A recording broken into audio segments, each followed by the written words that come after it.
Lord of the Rings is one of LEGO's strongest themes. Despite having very few sets, especially when compared to other popular IPs LEGO has tapped into, the Lord of the Rings has really made a strong impact on the LEGO community. I'm old enough to remember the raw levels of excitement everyone had when Lord of the Rings was officially confirmed as a theme over a decade ago, and that excitement carried over when they brought it back in 2023 with the release of the Rivendell set. And now that we have 3 new Lord of the Rings sets this year, I thought it was a good time to revisit my rankings for all of these sets. Around this time last year, I made a top 10 LEGO Lord of the Rings and the Hobbit sets video. However, I don't want to do the exact same thing again, so we're going to mix things up a bit and just rank all of the LOTR sets by themselves. So without further ado, here are my rankings for every LEGO Lord of the Rings set ever made. Before we begin, I need to specify exactly which sets are eligible for today's video. Unlike my top 10 countdown last year, I am not considering any of the Hobbit sets today. Additionally, items like polybags or weird promotional items like this sword here are not going to be considered because they don't really feel like proper sets to me.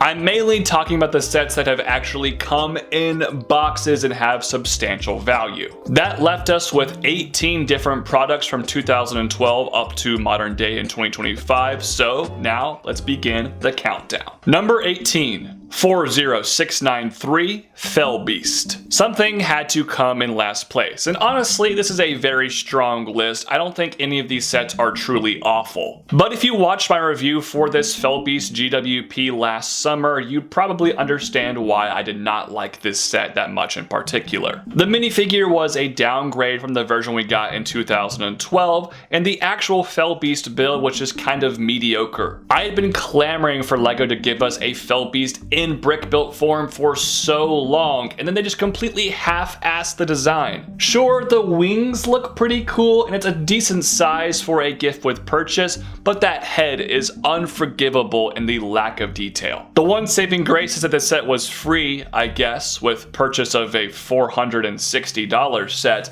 And now if you actually want to get this thing for yourself, you gotta pay like $150 for it. This was an easy last place set, if you ask me. Number 17, 79006, The Council of Elrond. I think this set was definitely a bit disappointing when it came out in 2013, but fast forward 10 years to the release of the 18+ Rivendell set, and it made this thing just completely obsolete. I mean seriously, a location such as Rivendell getting a $30 set with less than 300 pieces just does not feel right at all. I will say the 2 minifigures of Elrond and Arwen are absolutely spectacular, and honestly I kind of prefer them to their modern counterparts. Other than that though, it's a very unimpressive build. It has very little presence. The actual council chamber only has 3 chairs. I mean, LEGO, what are we doing here, man? I almost considered putting this set in last place, but those 2 minifigures put it slightly above the Fellbeast for me, but besides that, I'm not a huge fan of this one. Number 16, 9469 Gandalf Arrives. This is another set that I think has been retroactively hurt by a remake of sorts, because we basically got a new rendition of Gandalf Arrives in the Shire set earlier this year in 2025, and it was much better. However, this was a lot of people's first Lord of the Rings set because it was the cheapest set in the original wave all the way back in 2012, and it was a great cheap way to get 2 of the main characters from the franchise. And the cart build is not half bad. Also, getting a horse piece in a really small set is a big win too. But by far my favorite part of this set is the use of the Ninjago snake part to represent the firework.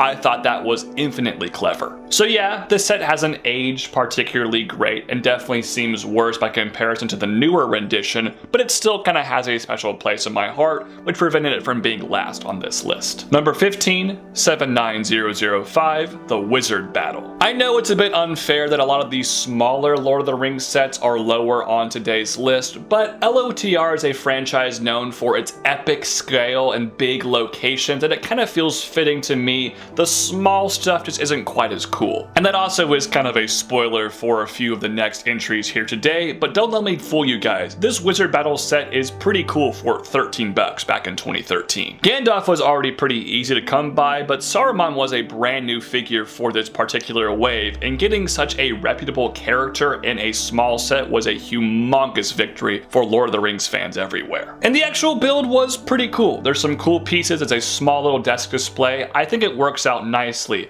However, if you do have the larger Tower of Orthanc set, this set by itself is kind of pointless. But for those who could not afford that bigger set, this was a great alternative. Number 14, 40761, Smeagol and Deagle. This was a much better promo if you ask me when compared to the Fellbeast. The build was clever and fun. I love the way they had the layers of the water. Additionally, the Smeagol and Deagle figures were 100% exclusive to just this set, which was awesome to see, despite the fact that they reused some torsos. But honestly, my favorite part of this set is the fact that it exists. I never thought we'd get this opening sequence from Return of the King as an official LEGO set. It kind of blows my mind they made something this dark because Smeagol literally strangles out Deagle during this scene. But as a humongous Lord of the Rings fanboy, I love that LEGO actually made this. Number 13. 9476, the Orc Forge. You know, this Orc Forge set is pretty cool. It's just not as cool as a lot of the other bigger sets. That's what makes this kind of list hard for me to come up with, because I like a lot of these sets, and ultimately I don't really have a good objective reason as to why I'm ranking them here. I'm basically just giving you my subjective preference. And subjectively, the Orc Forge isn't as cool to me as like Helm's Deep or even something like the Shire. However, it's still an interesting build and had some very cool play functions, including a light brick in a relatively cheap set at $40 back in the day. And it was the only way to get Lurtz, who is one of the main villains of Fellowship of the Ring. So yeah, this was a really cool set. I do like this one quite a bit. Number 12, 79007, Battle at the Black Gate. Okay, I actually think this set is a little bit underwhelming. The Black Gate is a big location that appears multiple times in Lord of the Rings, and I feel like it could have been a much bigger set. But LEGO elected to make it a $60 product, and honestly the design looks good. It's just somewhat bordering on like micro scale. And frankly, if they were to remake this set in a much larger fashion, I would not complain. But for what we got, it wasn't nearly as downsized and bad as say the Council of Elrond. Additionally, the minifigures here were to die for. The eagles were awesome. The first ever Mouth of Sauron figure we got was so great. Gandalf the White remains exclusive to this set this day, and the king version of Aragorn is great, with one of the best torso prints I've ever seen. So while this set I think wasted some potential based on this sequence from the movie, they still delivered a pretty solid product. Number 11, 9471, Uruk-hai Army. This was basically a $30 battle pack slash a small version of Helm's Deep for those who couldn't afford the $130 bigger set, and it also could be connected to the larger Helm's Deep set to make the battle a bit bigger. I have always been bothered by the shape of the section of the wall here. It's just not accurate to the film at all. I'm not really sure what LEGO was thinking there. But the ballista build is cool and had some nice playability functions. But the main thing about this set that was awesome, of course, were the minifigures. 4 Uruk-hai was amazing, and the Rohirrim were great as well, with Éomer leading the pack. My biggest regret is not getting like 3 or 4 of these back in the day when they were only $30, because now this thing is like $200. Number 10, 9472, Attack on Weathertop. Fun fact, I was the first to review this on YouTube, and it was my first ever LEGO Lord of the Rings set. I found this a few weeks early at Toys R Us back in May of 2012, and I paid $80 for it, even though it was $60 retail. Man, I do miss Toys R Us sometimes. However, I don't miss their crazy upcharged prices. As for the set itself, I think the build is pretty solid. Weathertop is kind of an odd shape, and for 2012, they were able to capture it fairly nicely. The scale is a little bit small, but it's not too small to feel dinky. Also, the Nazgul figures with their black horses look super cool, and that's one of the best cape pieces LEGO has ever made. It's not the best Lord of the Rings set, but my personal nostalgia and bias towards this set for pretty much jumpstarting my entire obsession with LEGO Lord of the Rings is why it made its way into the top 10. Number 9, 9470, Shelob Attacks. Now, I did mention that most of the small Lord of the Rings sets were towards the bottom of this list, with one exception, and that is Shelob Attacks from 2012. This set was only 20 bucks back in the day, and it was one heck of a great $20 set. The Shelob build here, I think is still the best LEGO Spider they have ever done. The fact they were able to have a web function with a string piece was so clever, and it's a very great and intimidating looking build. Additionally, it gave us Samwise Gamgee and Gollum for the first time as LEGO minifigures, two of the highlight characters from the entire Lord of the Rings trilogy. All told, this was a fabulous set for 20 bucks, and they just don't make great sets like this for this price anymore. Number 8, 10367, Balrog Book Nook. I just did a full in-depth review of this set on my channel a few weeks ago, so go check out that video if you have not already. To basically summarize that video, my thoughts on this set were definitely mixed in some regard because I've always wanted a LEGO Balrog, and I thought the actual Balrog figure they delivered was very strong and very solid. I also think the Book Nook build looks cool visually, but it's also gimmicky, and it might have been better as a diorama type display piece. But my personal bias against the styling aside, it was well done for what it is, and I also have to give LEGO points for creativity, which is why it ultimately finds itself outside of the top echelon of Lord of the Rings sets, but still fairly highly ranked. It's a good set if you ask me, but it could have been great with a few things tweaked here and there. Number 7, 10354, The Shire. Oddly enough, I think this set being at number 7 is kind of a testament to how disappointing it was. This should have been an easy top 3 LEGO Lord of the Rings set, but LEGO did not quite deliver with this build. First off, the $270 price point for just barely over 2,000 parts is one of the worst deals in the history of LEGO. As a brand, it's a terrible, terrible price. As for the plastic included, it's a good looking Shire build. It's an improvement over the original one from the exterior especially, but the interior to me felt very shallow and kind of half-assed. The side builds are cool, I was happy to get most of them, but that weird tree behind Bilbo's birthday banner is one of the worst builds I've ever seen in a modern LEGO set. The one part of this product though that's definitely fantastic across the board are the minifigures. I love the figures they gave us. So is this a good set? Absolutely, but could this have been an absolutely fantastic set? Also absolutely. It was really close to being one of the top 5 best Lord of the Rings sets, but a few things just ultimately held this one back, if you ask me. Number 6, 79008, Pirate Ship Ambush. This is a LEGO Lord of the Rings set that really only means a lot if you're a massive Lord of the Rings fan. If you just watch Return of the King once or twice, especially if it's only the theatrical rendition, you probably forget these pirate ships were even in the movie. Their appearance is incredibly brief, although they do look visually very cool. However, if you're a freak like me who constantly watched the extended cuts as a kid for some reason, you would know a lot more about these pirate ships,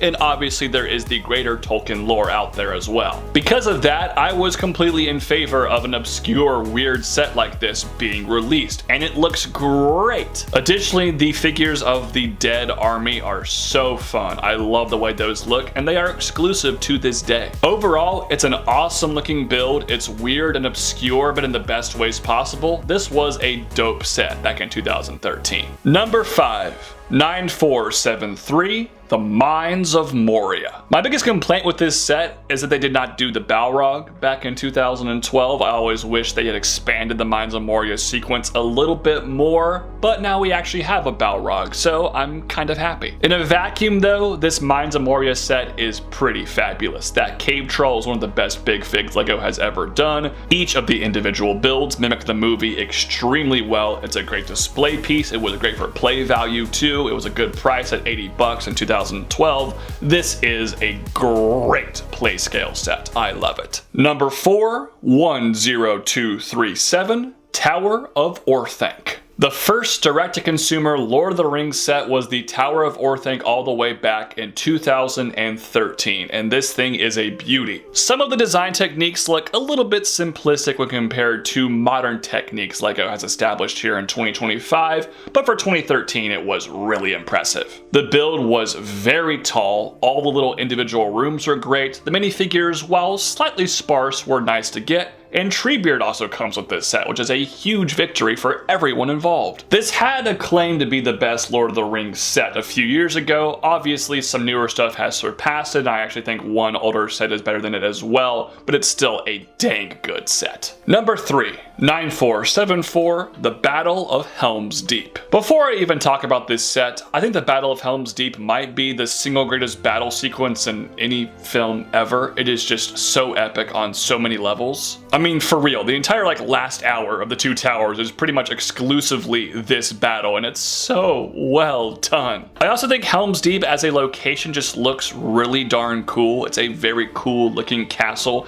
in the side of this mountain. And the LEGO recreation for a play scale set was amazing. The tower might be slightly too short, but besides that, all the proportions are great. It was huge for only $130. I feel like this would cost like $250 if it came out today. The minifigures were amazing, the play value was great, but most importantly for me, the display value was there as well. I think this is by far the best play scale Lord of the Rings set LEGO ever put out, and for the longest time it was my personal favorite Lord of the Rings set they had ever done. But of course, it was eventually surpassed by a couple of 18+ sets we'll talk about right now. Number 2, 10316, Rivendell. This was controversial when I put this at number 2 on last year's top 10 list, and I'm standing by this opinion. I think this is the second best Lord of the Rings set. However, at the same time, this is a top 10 greatest LEGO set of all time, so I'm not really dissing this set in any way, shape, or form. In terms of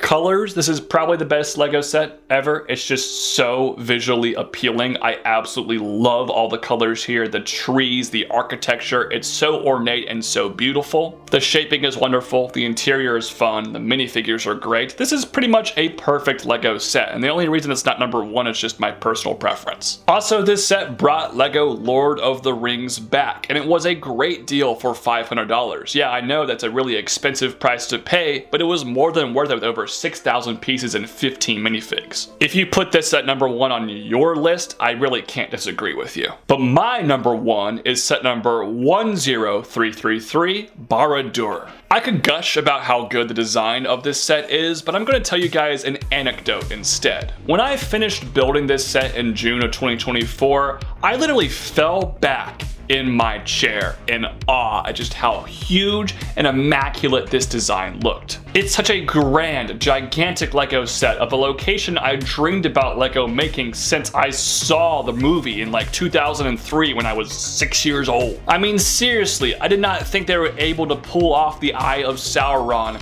as a LEGO set, but they did, and it was so amazing looking. I almost got the same feeling that you get when you see the Empire State Building or the Eiffel Tower in person for the first time. It was just majestic. I know that's ridiculous to say about a $460 LEGO set, but seriously, that's how I felt. And this set is just so beautiful. The design techniques, the interior, all the crazy coloration they used to make the fire illumination effect, I love that. The minifigures were great as well, highlighted by Sauron, who might be one of the best LEGO figures of all time. And like Rivendell, I think it was more than worth the $460 price point. Unfortunately for me though, my shelf with this set on it collapsed and the whole thing exploded. I need to get on rebuilding this soon. But I can't use that to hold anything against this set. I absolutely love this product, and that's why set number 10333, Barad-d'-ucirc, in my opinion, is the greatest LEGO Lord of the Rings set